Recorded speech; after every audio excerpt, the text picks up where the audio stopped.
Oh, You will introduce it. okay. All right. Can you hear me? Good. So excited to be here. And let's get this panel going on. And let me introduce you our great panelists. And starting from ladies first, Ginny Fahs, a software engineer from Uber and also a co-founder of Moving Forward. Andrus from Tera Ventures from Estonia. Then we have a Baltic veteran, Chris Brown, nowadays living in the US, New York. And Jerry Wang from the Hardware Club from Paris. Give them all a big round.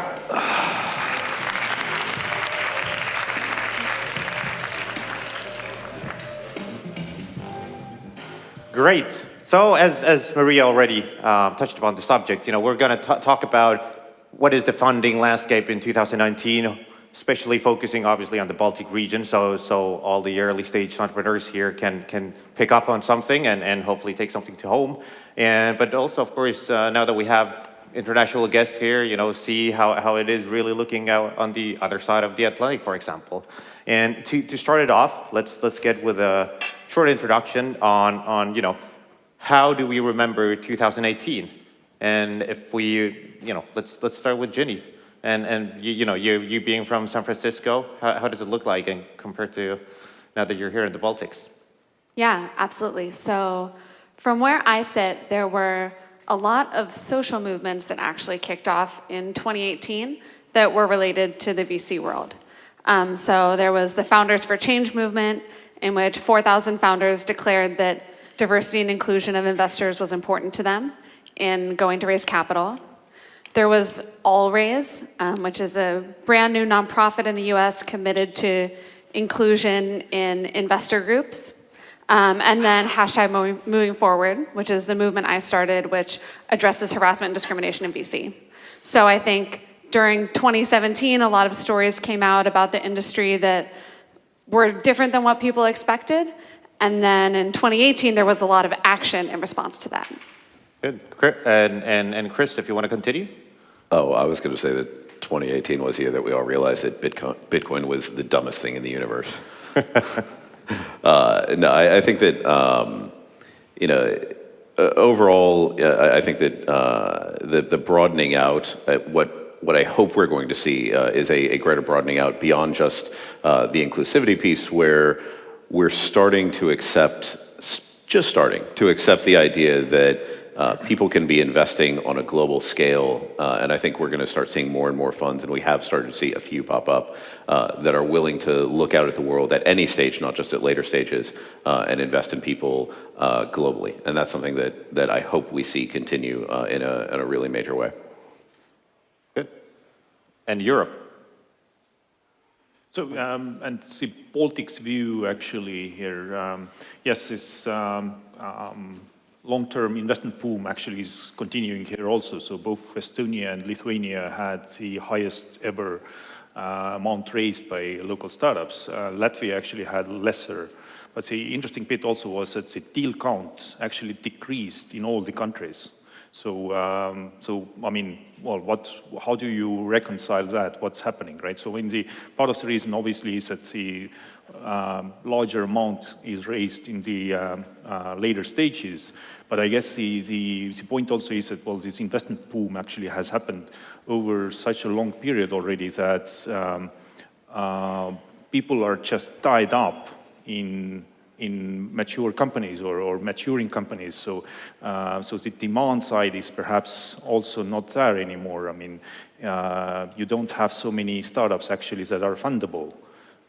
So yeah, it's an interesting situation. Whereas actually, yeah, also an important fact to point out that, well, there are now much more local funds. So yeah, I mean, looking forward, well, this year, well, the local funds essentially are forced to do some local deals also, right? So the deal count should increase. But I mean, if the demand is not there, well, what are they funding actually? So. And do you think, could there be also the amount of startups is it decreasing because the founders are going even earlier, even before actually founding the companies into big European hubs, for example, Paris or London from the Baltics? Sorry, can you repeat that? I mean, I said that, because of maybe there is, is there a smaller amount of startups coming locally here because the founders are moving already, to London or Paris even before they are founding any companies? Yeah, I mean, the trick is that, well, I'm referring to this local crowdsourced database that exists in every country, and actually, well, the way this database is created, so even if this company that, well, a Latvian founder is creating in London, for instance, I mean, this is actually counted as a Latvian deal, so that's okay. Yeah, so. Okay. But I think to add on to that, it's not just the Baltics that we're seeing smaller numbers of deals and larger sort of tickets going into individual startups. That's a trend we're seeing in most places around the world, and I think that's actually indicative of the fact that it's just becoming harder to build a startup. It's becoming harder to build a technology that's quickly globally adoptable. Right? Because as with any market, we matured, and now we have, if we think back to early 20th century, now we have enough Fords out there, and then Chevy and Oldsmobile and Buick all started, and everybody's like, okay, we'll have enough people to build cars, and you see a decline in the number of new car companies that were showing up, just as we're seeing a decline in the number of viable startups that we can fund, and until maybe the next wave of whatever the fundamental technological shift is, I think that's actually only going to decrease as it gets harder and harder to build teams. And Jerry, and your point of view, I mean, you're working with especially hardware startups? Yeah, so we invest in hardware startups, sort of the niche we cut out. And I think last year, in general, I think Europe has a pretty good year. I think a lot of people didn't pay attention to it, but actually, last year I would call it the validation of the European model, because in the old days, people talk about Silicon Valley and then talk about China and talk about whether we can do that here in Europe. So there are some successful startups that are based on those models. Like if you look at Deliveroo, if you look at BlaBlaCar from Paris. But then again, last year, the real thing that I can talk to people outside of Europe is really first the IPO of Spotify. So they set up so the first case of going direct listing because they just did not need the money, contrary to a lot of the doubt of people have about it. And that the IPO was very successful. And so that set up sort of a precedent. And now this year, everybody's doing, like Uber, Airbnb, they're all rumored to be doing a direct listing. And so then you have a less noticed but also equally successful IPO of Alien out of Copenhagen, IPO in Amsterdam. And very few people pay attention to that, but that's a pure European model where if you look at the fintech startups in US or in China, they will be like dumping a lot of money to acquire users. But whereas the founders of Alien, when they first started, this is their second company, so this time they want to go take it a long way. So actually, they bootstrap for a long time and really keep close on how can we drive of the product. I guess the joke was not interesting, so they cut me off. And because they were so low profile, but they were an IPO at 15 billion euro of market cap, highly profitable. They also went direct listing. They did not need to raise money. So I think on the European level, it's definitely the year where at least the VCs are paying attention. So last September, I was in Stockholm. Why are you guys here? You're not even in Europe. And then people are coming to Stockholm trying to look for the next Spotify, which on the investment side, well, I like competition, so it's good to have people coming over and there are more opportunities. Even on the hardware side, we've seen some anti-American sort of patterns. So GraphCore, which is an AI chip startup based in Bristol, who was think about it, it's Bristol, like it's not even London. They raised a big round at the end of the year. Variation now is 1.8 billion. Our LP, Draper Esprit, is also one of their early investors, right? So that, if you talk to Nigel and Simon, the co-founders, they're my generation. I was a semiconductor entrepreneur before, and they're those people. It's not like they're young kids running around. So I think overall, on the European side and to a smaller degree on the hardware side, 2018 gave me pretty good feeling about the trends going forward. That's really good to hear. So we already touched a bit about the ecosystems that are happening locally here, and obviously Baltic cities have a very vibrant, however maybe still quite smallish in terms of compared to very big hubs. But it would be really interesting to hear, for example, from the U.S. point of view, how has the local ecosystems developed in the past years, and what kind of differences do you see that are already there, and maybe the local ecosystems here in the Baltics are still missing, and probably should develop into that? Sure. Go for it. So I think that there's still no question, right, that the Valley is preeminent in the world, and that is not going away anytime soon, despite all the naysayers. I actually am one of them. But we've seen the rise, in places like New York, where we're getting closer and closer at some point to parity. There's just too much money in New York for that not to happen at some point. There's definitely, in the last year to 18 months, been this movement, primarily out of the Valley, to look more broadly in, for example, the Midwest and the South, Atlanta, Indianapolis, Chicago, even Iowa, and that trend is going to have some effectiveness, but I think that there's a lot of really fundamental limitations on the possibility of teams coming out of these places, not because we don't have smart people everywhere, but because the power of centralized ecosystems is so overwhelming, and it's also a self-reinforcing cycle. So you go to New York because there is capital, and there's all sorts of industries, and there's talent, and you have immigrants from all over the world reinfusing that, and it grows and builds upon itself, whereas nobody sits down and thinks like, hey, I'm going to move from Paris to Dubuque, Iowa. That doesn't happen. So there's always going to be that limit there, but people feel like, and I believe it's connected to the fact that there is less volume of quality early stage stuff. So they're trying to find where else there might be that potential. And I think that it's a larger, much more systemic problem around the fact that you don't have, that from a market perspective, you don't necessarily have the ability to build out as easily and as quickly early stage teams. So a lot of people are exploring because they feel like the Valley's saturated, but ultimately I think it's a much deeper problem than they might realize.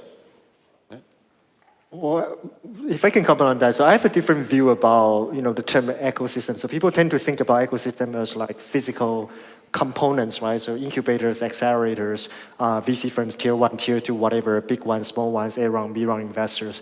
The way I see, when I was still working in the Valley, so I chose to leave the Valley intentionally and move to Paris. When I left the Valley, one thing I took away was really the Valley is different at that time compared to the other environments, is that you're surrounded by people, your neighborhood, the parents of your classmates of your son. They're literally entrepreneurs, right? So you're surrounded by those people. It's the talk of the streets, and people talk about that as if it's just something very common. They talk about entrepreneurship, they talk about starting the company at the same time when they talk about the Golden State Warriors in the same equation. And I think 10, 15, 20 years ago, we could not say that Europe had that. But today, I think if you look at the entire Europe, it's more likely than not, you bump into someone. So for example, last year we invested in a startup based in Zagreb, so Zagreb, Croatia. We co-invested with the founder of TransferWise and Local Globe in London. And you wouldn't have imagined that would happen like maybe 15 or 20 years ago, because 15, 20 years ago, London is London, Zagreb is Zagreb. What was Zagreb doing? I didn't know. It was still quite, I would say, quite disadvantaged in many aspects. But now you have one of the most successful fintech startup founder that put money into a robotics company based in Zagreb, together with a French VC and a VC in London. And so those kind of successful stories, successful people around you, that makes you feel that, well, it's actually quite straightforward. So in terms of Tibet, we can actually pick up the phone and call him. And this is something that's very important. You feel that you can do it, right? You feel that those people are not the people, oh, it's not Mark Zuckerberg. I mean, look, Mark, before he got rich, he started the Facebook because he couldn't find a date. That's the reason why he started Facebook, right? So let's not forget about it. It's a normal person. And once you have that, it's much, I would say, the ecosystem evolve around that. And you see that happening. So Entrepreneur First in London just announced their 130 million fundraising. So we were involved with Entrepreneur First quite early on. We actually invested in one company coming out of it quite early on. And we see how they evolve, right? And that is a pure European model where they believe that because Europe is quite small. Why don't we just put people together because in US, the challenge is that you talk about Midwest. I talked to Midwest startups there. It's like 2 hours flight from between cities, and it's just too far away compared to the other hubs. But here in Europe, just throw everyone into Paris, into London, and they'll all spread out back into the city, back and forth. It's very easy to do that. And so that's how you see the EF model might work, and it's evolving, and now people are believing in it and putting. And this is something that in US it might be difficult to execute, so which is actually quite exciting to see. And actually, there's a very interesting question from the audience, and maybe this is for Andrus. And the question goes that European VCs are usually not as inclined into investing into napkin ideas as they are the US VCs, and so they are in general maybe taking a little less risk. How do you think? Should we challenge that? I mean, should we change that? Is it a good thing, or where would you want to take that? More risk? I mean. Well, this is actually historically that has been the case, and there are some reasons for it. I mean, European funds are also smaller, so if you have less money, you can afford less risk also. So, but I mean, that's one of the ways we're actually trying to address this problem is to actually syndicate with US VCs, and so yeah, and actually, sliding back to the previous topic here, so yeah, one of the problems Europe has is actually that it's just small countries and small separate ecosystems. So I mean, one of the ways to actually address that is to why would you try to build a successful French company or startup, right? So or Latvian company. So it's European company. So it's in this day and age, it's actually with those modern communication tools, it's actually possible to build multinational corporations at seed stage, right? So take the useful components from many ecosystems, right? Raise money from London, build distributed teams in Eastern Europe, right? So. Absolutely. And Ginny, in terms of, for example, in diversity, I mean, you mentioned 2018 was the year of action. Yeah. So how do you see? I'm not sure, how much have you had the chance to see the Baltic landscape or the ecosystem, but how do you see that? I mean, compared to the Valley, for example. Yeah, we've been spending a lot of time investigating the VC scene in Europe as part of bringing our #MovingForward movement here. And there are a few main differences between how we're approaching this topic in the US versus in Europe. The first is that I think in the US, a lot of stories about diversity in VC and in entrepreneurship are much more prominent. Chris mentioned that so many people are working in technology, so all the time, socially and professionally, they're exchanging stories. Here, there have been fewer stories of people speaking out about diversity issues, harassment, discrimination, etc. So that's something we're encountering. Additionally, in the US, there's a lot of measurement around diversity and inclusion. So it's very common for tech companies to publish statistics about the makeup of their workforce. It's common for VCs and entrepreneurs to know the percentage breakdown by identity of those groups. In a lot of countries in Europe, it's actually illegal to measure and report on that. And the statistics tell a story about the scale of the issue. And it's something that means we need to tell the story differently in Europe versus the US. And I think there's this additional piece that Jerry touched on as well about multiculturalism and just how collaborative the European countries are and how the VC scene here is about everybody coming together more so. And the multiculturalism here is a bit of a challenge for us because we're dealing with legal issues. And so different countries have different legal standards versus in the US, there's, for the most part, one legal standard and we operate within that. So we've needed to get really smart on how do we localize and make sure we're aware of laws in different countries and make sure that our model is able to scale here nicely as it has in the US. Right. And I know we're running short on time, so I want to jump a bit more into the funding itself. I mean, we already discussed a bit on the backstage, and I know Jerry has a very, very good opinion on the French government money. But how has the funding, developed the ecosystems? How has it really impacted them? That's something that I would like to know. And given all the different places where you come from in Silicon Valley, for example, we can start with you with like loads of private money, of course, and it's been for decades now the one ecosystem and one place to get the money. But yeah, absolutely. I mean, I think it's similar to Chris's point that historically, Silicon Valley has not been great at looking outside of California. And that's held the Valley back, and it's meant that a lot of great ideas around the world haven't been funded or resourced as they should. And we're starting to see more funding coming from different places, both within the US and outside. And I think that will diversify the products and companies that succeed. okay, and Baltics with the government money involved, how do you see that? How is it impacting?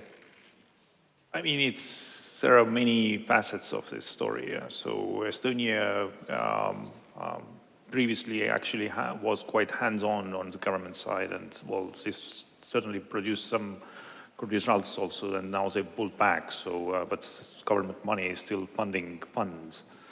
And yeah, I guess forms of that or versions of that also in Latvia and Lithuania. Yeah. I mean, I have viewpoint from my time in Estonia, also from my time in New York, and now I'm based out of Moscow. And in each of these places, for the most part, outside of, say, Estonia and a few exceptions around the world, government money is almost always a huge negative on an ecosystem because governments are shit at being able to actually understand who they should be investing in and why.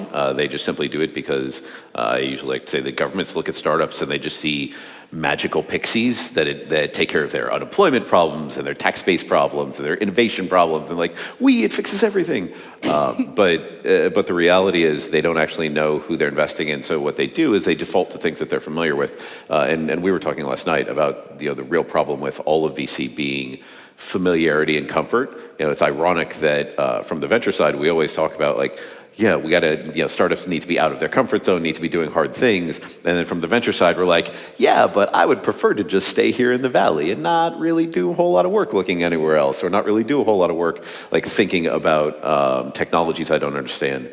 And governments do the exact same thing. We're like, what would be much easier? Just, I'll give it to my brother-in-law. He worked at a bank. He knows money things. And I think that's the biggest problem that governments have whenever they get involved, is they saturate an ecosystem. Like Skolkovo in Russia is a great example of a terrible idea. But because what happened was they threw billions and billions and billions of dollars, and I hope they let me back in the country, but they threw billions of dollars at this sort of glory project that doesn't actually provide any meaningful benefits, and what it does is it sucks the oxygen out of the community, because the government essentially becomes the primary investor, and all the VCs are like, okay, well, I guess I'll invest with the government, but the government's incentives are misaligned because the things that they ask from startups are ludicrous, right? And so anytime a government gets involved, I think generally it's going to be an epic fucking disaster, at least from what I've seen. Very practical advice. So in Poland, they will launch more than 50 new funds this year. So if you can't raise from anywhere else, go to Poland. Ask your grandparents if they have had some affairs previously. Create some Polish link.